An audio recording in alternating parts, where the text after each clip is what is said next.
Stop!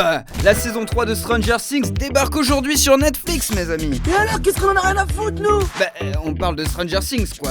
Une des meilleures séries Netflix, avec Black Mirror, La Casa des Papel et Osmosis. Mais qu'est-ce que t'y pack Stranger Things? L'histoire se déroule en 1983 dans la ville d'Hawkins. Un laboratoire secrètement secret où s'y trament les pires expériences humaines libère de manière incongrue une créature abominable venue d'une dimension parallèle pour mettre furtivement le dawa dans cette petite bourgade. Si on peut plus péter sous les étoiles sans faire tomber un martien, il va nous en arriver des pleines brouettes. Cette créature pour le moins hostile commence par kidnapper un jeune garçon d'une douzaine d'années dénommé Will. Ouais, wow. Ah oui, non, pardon, je m'égare. Le monstre kidnappe aussi Barbara, mais ça en vrai, on s'en fout. Hein. Alors que toute la ville est en alerte maximale, des recherches sont lancées par leurs amis Mike, Dustin, Lucas, mais aussi Jonathan, le frère de Will, Nancy, la sœur de Mike, et Joss, la mère de Will. Sans oublier le shérif Hopper, l'ex un peu gênant de la mère de Will, Steve, le mec un peu extrême de Nancy, ou encore Barnabé, le poissonnier semi-vegan du quartier. Vous vous foutez de moi? C'est alors qu'Eleven, et pas 11 s'il vous plaît, mettons fin au débat maintenant, fait son apparition. Dotée de super pouvoirs et capable de faire voler des voitures telles des mouches, elle sera une alliée de poids dans l'enquête pour retrouver leur ami perdu de vue. C'est pour l'émission de Sabatier? Après s'être rapprochée de la bande d'amis, elle leur révélera qu'elle s'est en réalité échappée du laboratoire secrètement secret après avoir suivi de nombreuses expériences douteuses sur sa personne. Le projet MK Ultra, mené par le docteur Brenner, consistait à utiliser ses capacités de télékinésie et de télépathie pour communiquer vers un monde parallèle, l'Upside Down. Mais bon voilà, on a tendance à l'oublier, mais Eleven reste une enfant, et le sentiment de culpabilité vis-à-vis de l'ouverture du portail la pousse à aider Mike, Dustin et Lucas à retrouver les disparus. Et bien qu'elle arrive à retrouver Will, on apprend assez rapidement que Barbara n'a pas survécu, et que son corps est devenu le réceptacle de bon nombre de parasites étrangers plus dégueulasses les uns que les autres. Tout le monde s'en branle, moi le premier. Après cet espoir de revoir leurs amis, Joyce, la mère de Will, et le shérif Hopper, le père de... Enfin non, le père de personne en fait, traversent le portail situé dans le laboratoire secrètement secret et accèdent à l'Upside Down. À l'extérieur du labo, Nancy, Steve et Jonathan tendent un piège à la créature baptisée Démogorgon et arrivent par chance à le blesser. Viens fais pour ta gueule! Eleven et ses amis, quant à eux, se retrouvent coincés dans leur collège en compagnie du Démogorgon et des agents du gouvernement bien déterminés à ramener Eleven au laboratoire. Bon, c'est sans surprise que les agents se font défoncer, massacrer, et Eleven se sacrifie en tuant la créature, puis disparaît.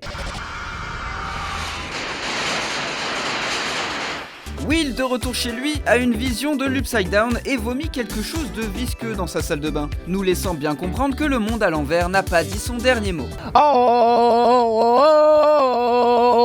Paluncha!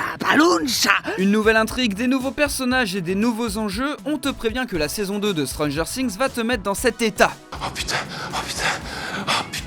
Comme annoncé à la fin de la saison précédente, Will a plusieurs visions effrayantes de l'Upside Down et découvre qu'il est infecté par le monstre de l'ombre baptisé le flagelleur mental par les enfants. Putain la vache, je comprends pas un mot de ce que vous racontez. Sa famille et ses amis découvrent qu'un réseau de vignes se développait sous la ville, élargissant ainsi une faille entre l'Upside Down et leur monde. Allez-y, excusez-moi, reprenez depuis le début, je vous écoute. Bon, ce qui nous intéresse clairement, c'est de savoir ce qui est arrivé à Eleven. Eh bien, figurez-vous qu'elle a réussi à s'échapper du monde à l'envers et qu'elle s'est réfugiée dans une cabane dans les bois avec la complicité du shérif Hopper. Après une dispute entre eux, Eleven part rencontrer sa mère et apprend l'existence de Callie, une autre fille victime du projet MK Ultra.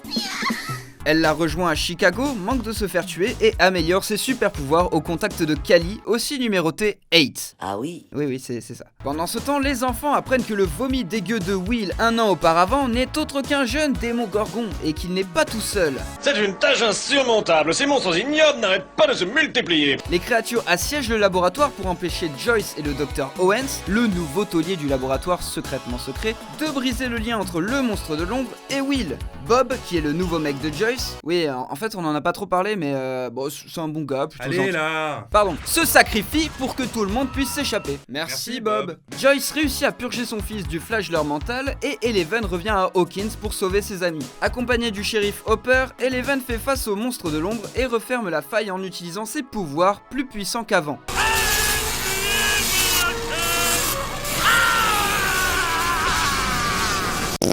tout est bien qui finit bien, le shérif adopte légalement Eleven et la ville d'Hawkins organise un bal. Eleven pécho Mike, Lucas pécho Max et Steve a failli pécho Dustin, mais ça c'était chelou. Seulement l'Upside Down n'est pas détruit et la saison 2 se conclut avec une réapparition du monstre de l'ombre. Voilà, maintenant vous êtes prêts pour rester enfermés tout le week-end devant la saison 3. N'hésitez pas à partager ce récap à vos potes qui ont la flemme de remater les 2 premières saisons. Et sur ce, bisous, et on vous laisse avec les images de la saison 3. I need you to trust me.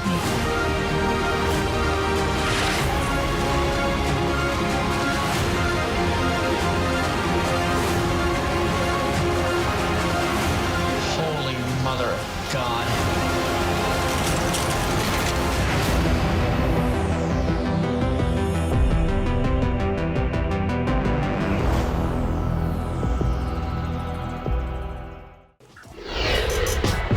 Wow! Wow! Je demande un replay, s'il vous plaît. Yes.